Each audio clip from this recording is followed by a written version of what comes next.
everyone, kamusta na po kayo? Ito yung airport sa Abu Dhabi.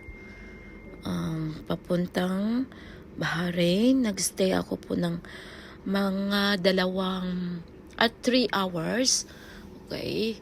Na madaling araw ako dumating. Nasa 5 a.m. early.